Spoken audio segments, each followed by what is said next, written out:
Question दिया है the angle of elevation of the top of a building from the foot of the tower is 30 degree. क्या मतलब हुआ? Angle of elevation बन रहा है, किस पे बन रहा है? बिल्डिंग पे। कहां से बन रहा है? Foot of the tower, tower के फुट से कितना? 30 degree. and the angle of elevation of the top of the tower from the foot of the building is 60 degree। समझना क्या दिया होगा? एक टावर है और एक बिल्डिंग इस तरीके से, ठीक है, आमने सामने हो गया, एक टावर एक बिल्डिंग। भी डायग्राम मत बनाना क्योंकि कुछ समझाना है। एक टावर हो गया और एक बिल्डिंग हो गया, तो टॉप पे बिल्डिंग के फुट से जो बन रहा है वो 30 डिग्री होगा। मैंने मान लिया बिल्डिंग है और ये टावर है, टावर का फुट ये हो गया, यहाँ पे बन गया है 30 डिग्री। कितना हो गया? एक बार पढ़ लो फर्स्ट वाली line. The angle of elevation of the top of a building from the foot of the tower is 30 degree and the angle of elevation of the top of the tower from the foot of the building is 60 degree। और tower के top पे बन रहा है building के foot से angle of elevation कितना? 60 degree.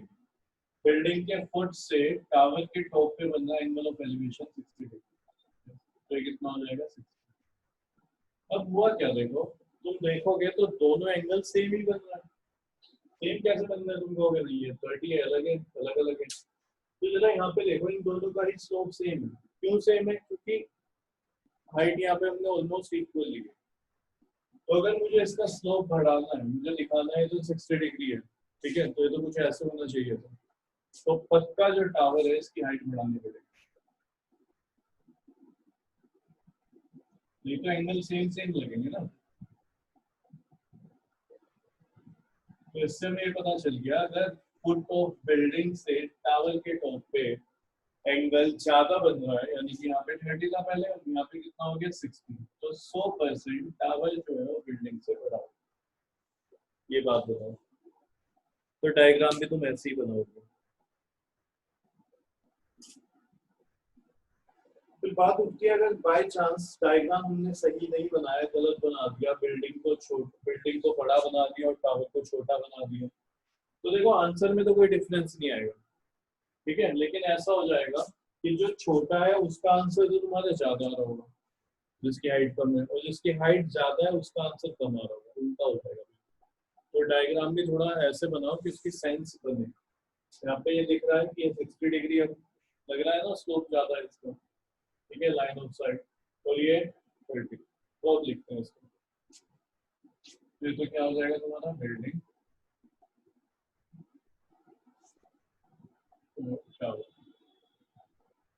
ए B B, आगे भी कुछ दिया हुआ है।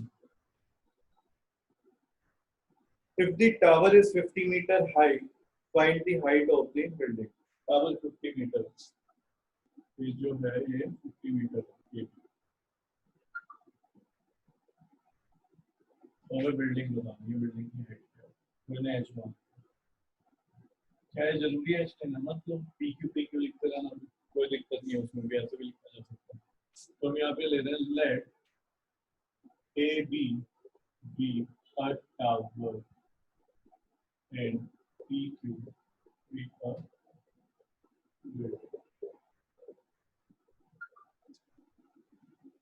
ज्यादा लिखना है, अच्छे से लिखना है तो लिख सकते हो like A B be a building of height 50 metre and P Q be a A B be a tower of 50 metre. लिखवा देता हूँ, tower of height 50 metre and P Q be a building, P Q be a building. और ज्यादा लिखोगे तो ये बात भी लिख देना। From foot of tower the angle of elevation made on building is 30 degree. और इसी तरीके से from foot of building the angle of elevation from at the top of the tower is 60 degree. तो ये तुम यहाँ पे 2-4 लाइन लिखनी होती है हमेशा, कभी इसको छोड़ के बताना, मार्क्स डिडक्ट कर लेंगे। चाहो तो कम लिखना है तो मिनिमम ये तो तुम्हें लिखना ही पड़ेगा कि कहाँ पे हमने क्या क्या दिखाया था। अब यहाँ पे दो ट्राइंगल है, तो कौन सा लेके बताना है? 60 डिग्री वाला ले लें या फिर 30 वाला? सर 60 वाला। 60 वाला ले लेते हैं। ऐसा क्यों? क्योंकि वहां पे एक नॉन वैल्यू है हमारे पास जिसकी वैल्यू में पता है। ये क्या है मेरे पास? परपेंडिकुलर। 60 के अपोजिट में आ गया परपेंडिकुलर। तो क्या करेंगे? बेस निकाल लेते हैं। तो बेस की एक वैल्यू आएगी एग्जैक्ट, उस बेस की वैल्यू को फिर इस ट्रायंगल में यूज करके एच निकाल देते हैं। तो यहाँ पे लिखते हैं in right triangle A B Q, in right triangle A B Q. तो यहाँ पे ध्यान रखना है ए बी क्यू में एंगल आ रहा है 60। तो tan theta is equals to perpendicular upon base, perpendicular upon base होता है। तो tan 60 degree is equals to perpendicular क्या है? ए बी और बेस क्या है? बी। tan 60 की वैल्यू होती है √3। कितनी हो जाएगी? √3। ए बी मालूम है, बी क्यू मालूम है, कितना? 50। बी क्यू कितना है? नहीं पता, तो फॉर्म में लिख दिया। बी क्यू को इधर भेजो, √3 को 4 हो जाएगा। B Q is equals to 50 upon √3। तो बी क्यू कितना हो जाएगा? डायरेक्ट लिख दो, रेशनलाइज करेंगे तो हो जाएगा 50√3 अपॉन 3। बोलो ये स्टेप आ गया होगा समझ? विश्वल देख, √3 से ऊपर मल्टीप्लाई कराएंगे, √3 से नीचे √3 तो बन जाएगा 3। ठीक है, डिनोमिनेटर में ऊपर क्या बन गया? 50√3। रेशनलाइज कर दिया इसको, तो एक स्टेप मैंने छोड़ दिया। फिर इन राइट ट्रायंगल ये वाला PBQ, PBQ tan थीटा लेते हैं। क्यों? क्योंकि मेरे पास बेस है परपेंडिकुलर फाइंड करें, तो हो जाएगा परपेंडिकुलर अपॉन बेस। तो tan कितना होगा? एंगल क्या है यहाँ पे? 30 डिग्री। परपेंडिकुलर कितना है? PQ और बेस क्या है? BQ। बेस है यहाँ पे BQ। फिर यहाँ पे लिखा हूँ मैं tan 30 की वैल्यू कितनी होती है? 1/√3। PQ कितना है? PQ तो फाइंड करना है, लेकिन हमने H ले रखा है उसको, तो यहाँ पे H लिखो। BQ कितना है? ये रहा BQ। क्या वैल्यू है इसकी? हाँ है ये। तो इसकी वैल्यू है 50√3 अपॉन 3। एक काम करो, कंफ्यूज ना हो जाओ इसमें, अभी BQ लिखा है कोई नहीं। BQ को मैं उधर भेज देता हूँ इनके साथ, और √3 के H के साथ में। अब BQ की वैल्यू लिख लो बस। 50√3 upon 3 is equal to √3 multiply by √3 से √3 कैंसिल हो जाएगा। कैसे? बहुत बार किया हमने, देखा मल्टीप्लाई में नीचे आएगा डिनोमिनेटर में, तो यहाँ हो जाएगा 50√3 अपॉन में हो जाएगा 3√3, तो √3 से यहाँ पे कैंसिल। चाहो तो हमने ऐसे कर दिया हमने सामने। H कितना आ गया? H आ गया जी 50 अपॉन 3। ये हमारा आंसर है। डिवाइड कर देना चाहो तो पॉइंट्स में आ जाएगा बस। यहाँ पे क्या लिखोगे? therefore the height of building is 50 upon 3, 50/3 metre.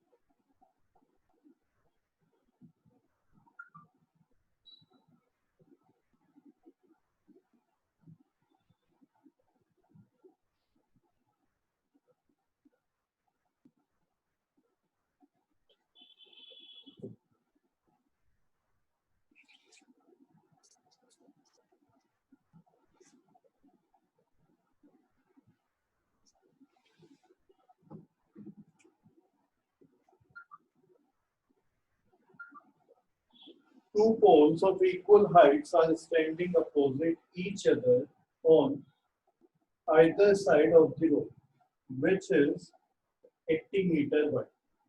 ठीक है, दो पोल है जिनकी हाइट इक्वल है और वो एक दूसरे से रोड के इधर उधर है अपोजिट में, और रोड कितनी है? 80 मीटर। तो ये मैं मान लेता हूँ कि भाई यहाँ पे एक एंकर रोड है, ठीक है, ऐसे ये रोड जा रही है, समझ रहे हो, ये रोड है और ये कितनी है 80 मीटर है, हो गया जी 80 मीटर। रोड के दोनों साइड पे पोल है और पोल कैसे इक्वल हाइट पे, तो बना दिया ना पोल ए बी पी, दोनों इक्वल पोल है, ये उन्होंने दिया था, तो इक्वली हाइट यहाँ पे बनेगी। बी क्यू क्या है, बी क्यू वो रोड है, ठीक है। फिर आगे क्या कह रहे हैं, from a point between them on the road the angle of elevation of the top of the poles are 30 degree and 60 degree and 30 degree respectively. Find the height of the pole and the distance of the point from the poles. चलो जी समझते हैं क्या, ये दोनों same height के, तो मैंने कहा ये भी ऐसे और फिर ये भी ऐसे। क्या बोल रहे हैं कि रोड पे कोई पॉइंट है, वहां से जो एंगल ऑफ एलिवेशन बन रहा है पोल के टॉप पे, ठीक है, वो 30 डिग्री और 60 डिग्री है, 30 डिग्री और 60 डिग्री। मैं तुमसे पूछ रहा हूँ कि मैं तुम्हें 2-3 ऑप्शन दे रहा हूँ, एक ये ऑप्शन दे दिया मैंने, ठीक है, इसको मैं बोल देता हूँ सी, और एक मैंने मिड पॉइंट दे दिया एम, तो ये बताओ कहाँ से बन रहा होगा, एम से बन रहे होंगे या फिर सी से बन रहे होंगे angle of elevation? Sir M से। सर एम से बन रहे होंगे, एम क्या है, मिड पॉइंट है। इसके अलावा कोई कुछ कहना चाहता है?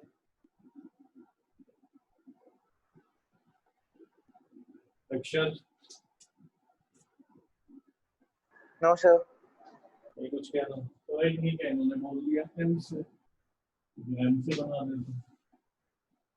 तो एम क्या है, मिड पॉइंट मान लिया तुम लोगों ने। अब ये सोचो अगर एम से तुम बना रहे हो तो जितना है यहाँ पे स्लोप तुम्हें दिखाई देगा इतना ही तुम्हें दिखाई देगा, तो एंगल तो फिर सेम ही बननी चाहिए ना, यहाँ तो डिफरेंट है, एक 60 है एक 30 है, तो तुम्हें करना क्या होगा, देखो इसको मिड पॉइंट पर नहीं लो, मैं वो कहता ना सेम ही एंगल बन तब तो लिया जा सकता है, तो ये बिल्कुल बीच में नहीं होगा, ये एक पोल से पास में होगा और एक पोल से दूर होगा। तो मैंने देखो इसको यहाँ पे ले लिया, क्योंकि टावर जो है वो इक्वल हाइट के, तो हमें एंगल जो बनाना है, 60 बनाना है और एक 30 बनाना है, तो 60 कुछ ऐसे बनना चाहिए, ठीक है, स्लोप ज्यादा होनी चाहिए, और 30 की स्लोप भी कम होनी चाहिए, समझ रहे हो। अगर मिड से बनाओगे तो दोनों की स्लोप सेम आ जाएगी, तो मैंने कहा कि यहाँ मान लेता हूँ इस जगह, इसको मान लिया मैंने, ई पॉइंट मान लिया। उन्होंने कहा पॉइंट ऑन अ रोड, ये नहीं कहा कि mid point of a road, ये थोड़ी बोला है पॉइंट ऑन अ रोड। तब तुम देखोगे तो एंगल क्या हो जाएगा, यशवंत बताएगा, ये वाला एंगल 30 होगा कि 60 होगा यशवंत?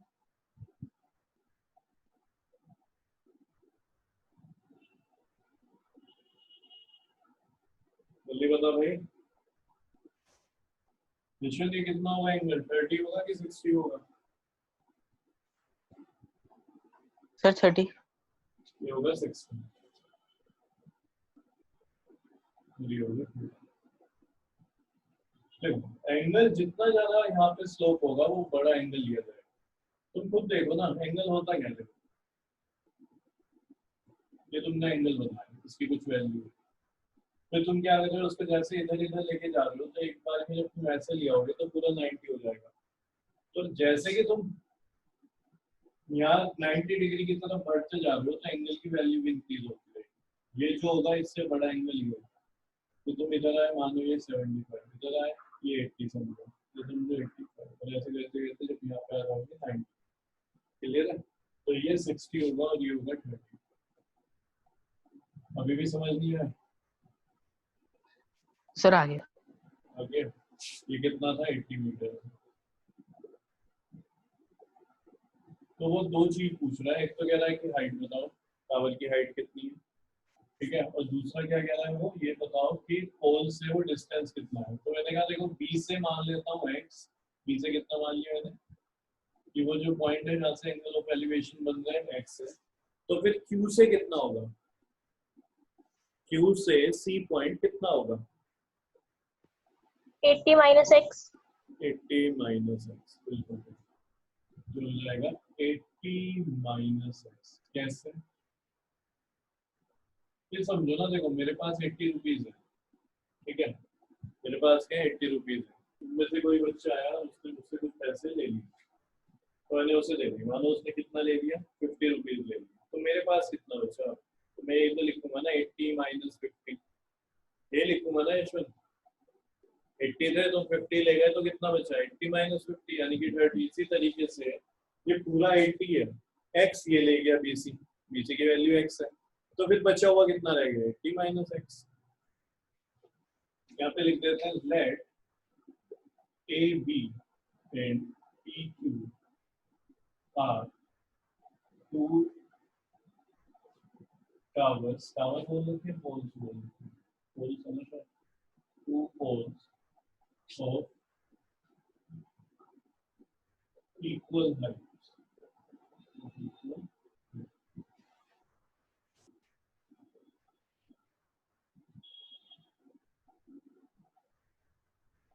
हमने कह दिया ऐसे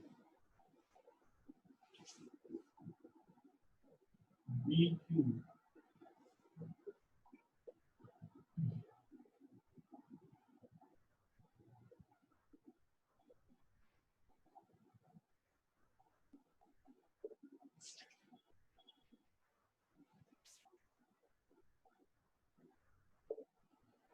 let C be the point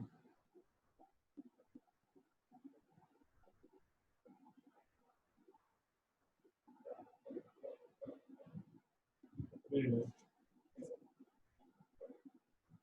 angle of elevation made on top of both towers। हमने बात लिखी है, तो अपने शब्दों में अपने हिसाब से लिख सकते हैं, ठीक है। दूसरा उसको लिखना ही पड़ेगा, थोड़ा समझाना पड़ेगा डायग्राम में क्या क्या बनाना है। फिर ये ले लो let let B C equal to X, B C कितना ले लिया तुमने एक्स। अच्छा बी क्यू कितना है, तो तुम कहोगे देखो जो बी क्यू है ना, it implies that B Q है B C plus C Q मिलकर, ये पूरा बी क्यू है और B C plus C Q दोनों मिलते हैं। अच्छा बी क्यू की वैल्यू है मेरे पास 80, सी सी एक्स मानो, तो यहाँ से सी क्यू भी मिल जाएगा, कितना 80 minus x is equal to C Q. मैंने यहाँ पे लिख दिया C Q is equal to 80 minus x, ठीक है, क्योंकि यहाँ पे 80 मीटर था, तो मुझे पता है सारा कुछ यहाँ पे मीटर में ही चल रहा होगा आंसर वगैरह। अब लेते हैं इन राइट ट्राइंगल, कोई भी ले लो, ठीक है, इन राइट ट्राइंगल ये ले लिया पहले ए बी सी, तो यहाँ पे tan थीटा ही लगा दें। ये हमें निकालना है, ये है कुछ ना कुछ तो है ही ना एक्स, क्योंकि इसके बारे में तो कुछ भी नहीं पता मुझे, तो परपेंडिकुलर अपॉन बेस ही ठीक रहेगा, तो परपेंडिकुलर अपॉन बेस, तो ये कितना है, ये है जी यहाँ पे tan 60 डिग्री, परपेंडिकुलर क्या है h है और ये है x, इसकी वैल्यू √3 h अपॉन x, इसको उधर भेज दो, ठीक है, इसको भेज दो उधर, ये कितना हो गया देखो √3x इज इक्वल टू, तो h की वैल्यू आ गई मेरे पास कितनी, √3 मल्टीप्लाई बाय x, x पता चल जाए तो हाइट ऑफ टावर भी मिल जाएगा। क्या निकालना है यहाँ पे, यहाँ पे तो दोनों ही चीज निकालनी है, देखो x भी फाइंड करना है और h भी,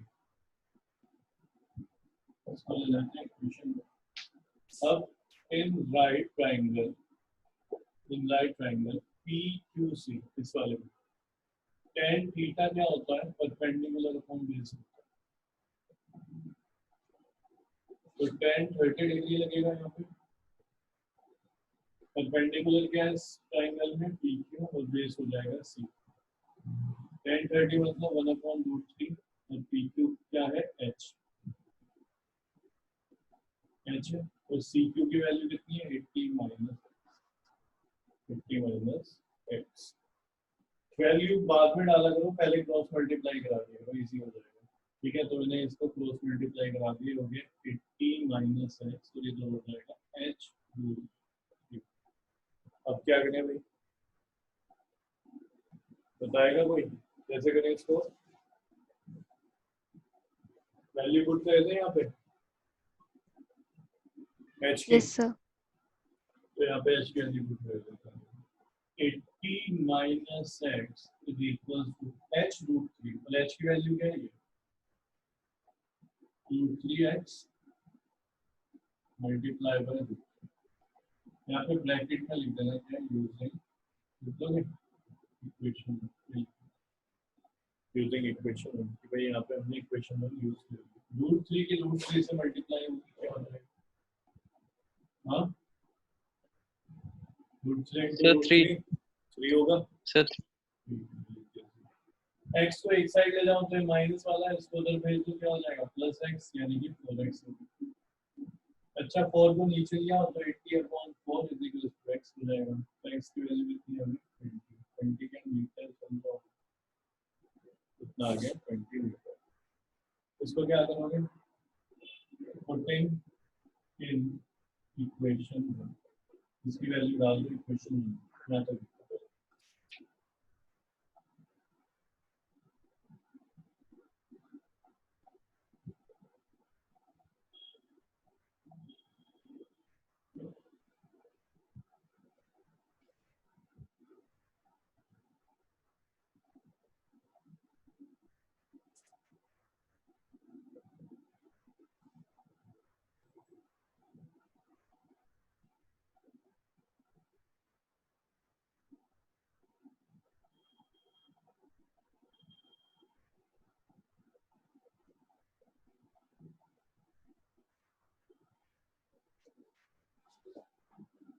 इसके बाद मैं यहाँ से लिखूंगा, तो x की वैल्यू डाल दी हमने 1 में, तो ये क्या हो जाएगा देखो, h इज इक्वल टू, क्योंकि रूट 3x है तो x के प्लेस पे कितना आ गया 20, तो बन जाएगा h is equal to 20 root 3 metre, 20 root 3 metre.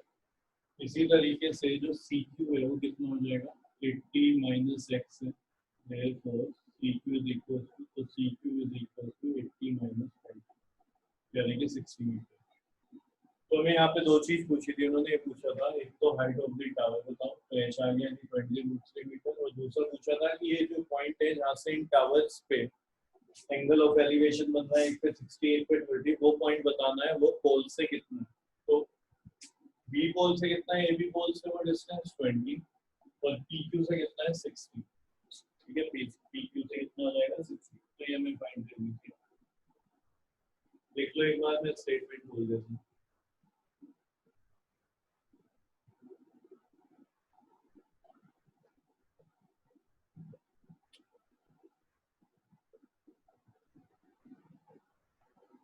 देखो hence height of the tower is, hence height of the tower is 20 root 3 meter,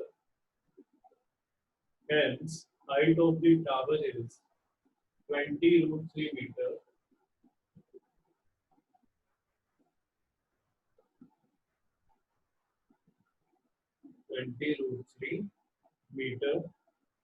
and the distance of poles, and the distance of poles from point C, from point C on the road, from point C on the road,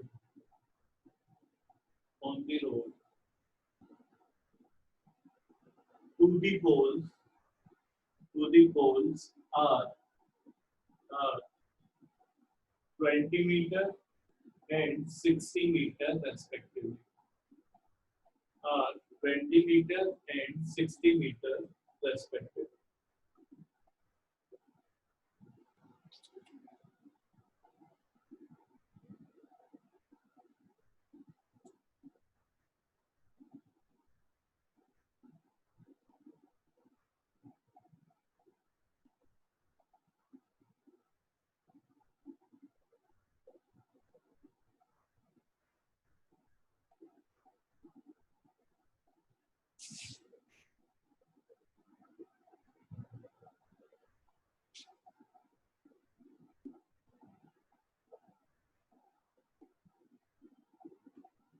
next question.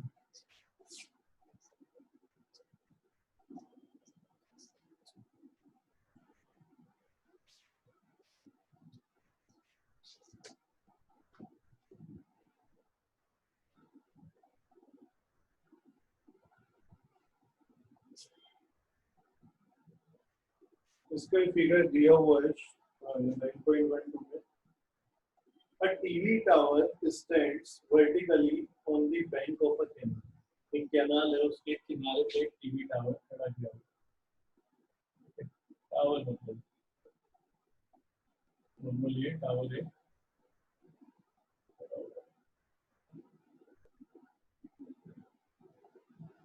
तो B जो है वो bank of a canal हो गया, वहाँ पे एक tower है eighty. From a point on the other bank directly opposite the tower, the angle of elevation of the top of the tower is 60 degree. कह रहे ये जो बैंक है, इसमें एक टावर है और इसके अपोजिट में जो बैंक है, जस्ट अपोजिट टू इट, वहां से जो एंगल ऑफ एलिवेशन बन रहा है टॉप ऑफ द टावर को 60 कितना है 60 डिग्री। तो यहाँ पे कैनाल ठहरी होगी, ठीक है। ये एक बैंक है, ये दूसरा किनारा है, एक पे टावर खड़ा है, दूसरे का एंगल ऑफ एलिवेशन बन रहा है 60 डिग्री। आगे क्या बोलते हैं वो, from another point 20 meter away from this point on the line joining this point to the foot of the tower, the angle of elevation of the top of the tower is 30 degree. क्या कह रहे हैं, from another point, एक और point है, ठीक है, जहां से 30 डिग्री एंगल ऑफ एलिवेशन बन रहा है उसके टॉप पे। और ये जो 20 मीटर पॉइंट है, ये कहां से है, फ्रॉम दिस पॉइंट, ठीक है, इसी पॉइंट से। तो इस पॉइंट से जो दूसरा पॉइंट है वो कितना है, 20 मीटर है, ठीक है। Line joining the foot of the tower, तो यहाँ से लाइन ज्वाइन हो रही है फुट ऑफ टावर से, तो ये कह रहे हैं इससे यहीं पे 20 मीटर दूरी पे एक दूसरा पॉइंट है, यहाँ से जो बन रहा है एंगल वो कितना है, वो कह रहे हैं कि वो बन रहा है 30 डिग्री। ये हो गया 30 डिग्री, इसको मान लेता हूँ मैं पी और ये।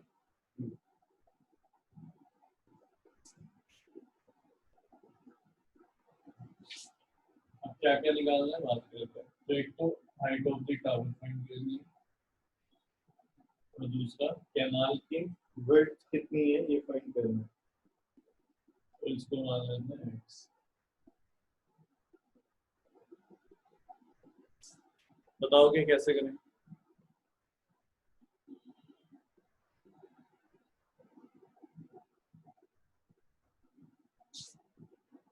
पहले तो लिख लेते हैं, let A B be a tower of height h metre.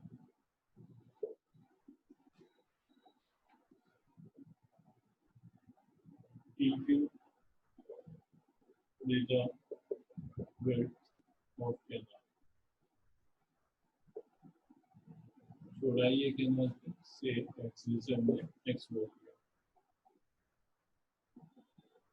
ठीक है। बाकी तो चाहो तो लिख सकते हो, from point P Q is 20 meter away from angle of elevation on the top of tower is 30 degree। तो ये तुम लिख सकते हो, तुम्हारे ऊपर है तो कितनी लाइन लिखना चाह रहे हो। जितनी मैं लिखवा चुका हूँ तो बार-बार मैं नहीं लिख पाऊंगा। तो इन राइट ट्रायंगल ABP, इस ट्रायंगल में ABP tan थीटा लेके चलना, जो कि क्या होता है, परपेंडिकुलर अपॉन बेस होता है। तो tan थीटा की जगह क्या आ जाएगा, tan 60 degree. tan 60 degree perpendicular क्या है, ये h ले लिया मैंने, और बेस है x। डायरेक्ट वैल्यू डाल दूंगा, बहुत क्वेश्चन में भी कर चुके हैं, ठीक है। तो यहाँ से h की वैल्यू आ जाएगी, इधर लिख रहा हूँ मैं, h = √3x। इसको मान लिया, इसके बाद तुम ये लिख लो, इसको मान लिया इक्वेशन नंबर 1।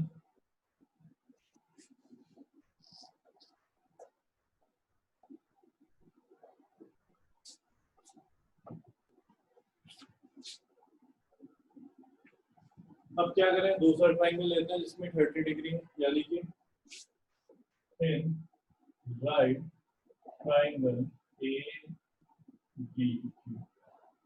किसी को अच्छी दिक्कत तो नहीं हो रही कौन सा ट्रायंगल पहले लेना है। तो देखो वो तुम्हें समझ आ जाएगा, अगर नहीं भी आ रहा तो एक काम करना, जो इसमें एंगल बड़ा है वो पहले ले लो, ठीक है, या फिर ऐसे ज्यादा अच्छा रहेगा समझने के लिए, जो परपेंडिकुलर के जस्ट पास में, तो ये है 30 डिग्री, ये इधर जा रहा है, दूर है, ठीक है, तो इसको बाद में ले लेना, बाकी तुम्हारे ऊपर है, जैसे भी करोगे आंसर ठीक आ जाएगा, कोई भी ले सकते हो।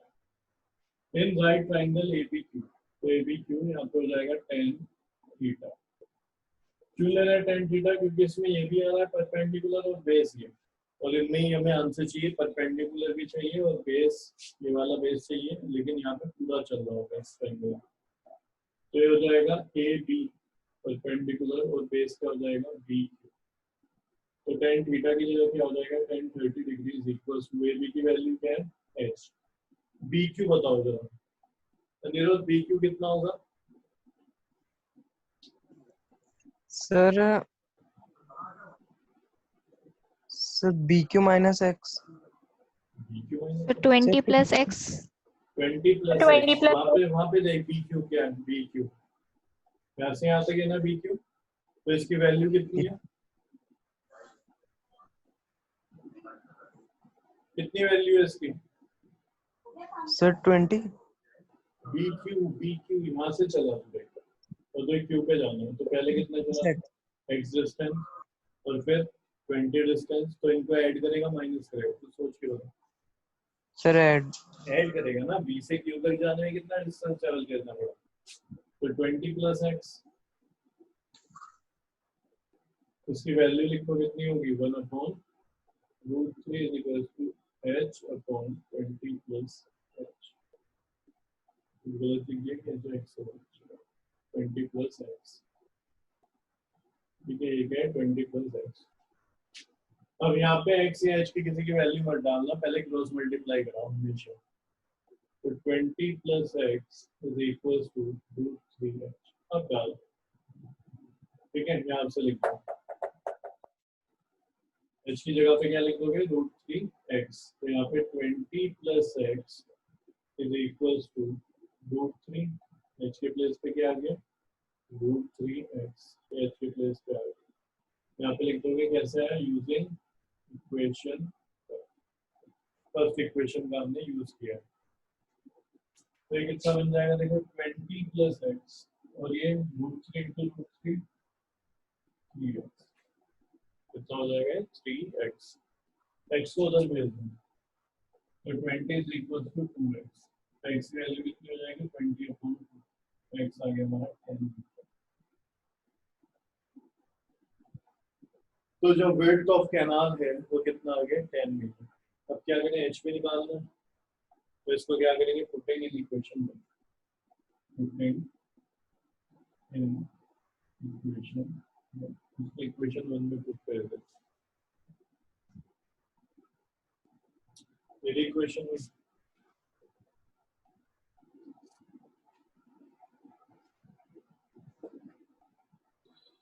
h is equals to √3 multiplied by x, और x की वैल्यू है 10, तो h कितना आ गया 10 √3 metre,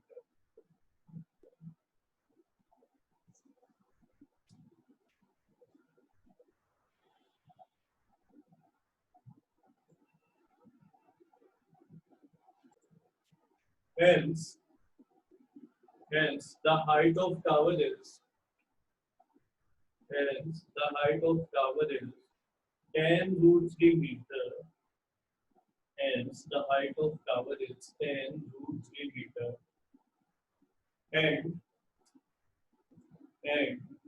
the width of canal is, and the width of canal is 10 meter, and width of canal is 10 meter.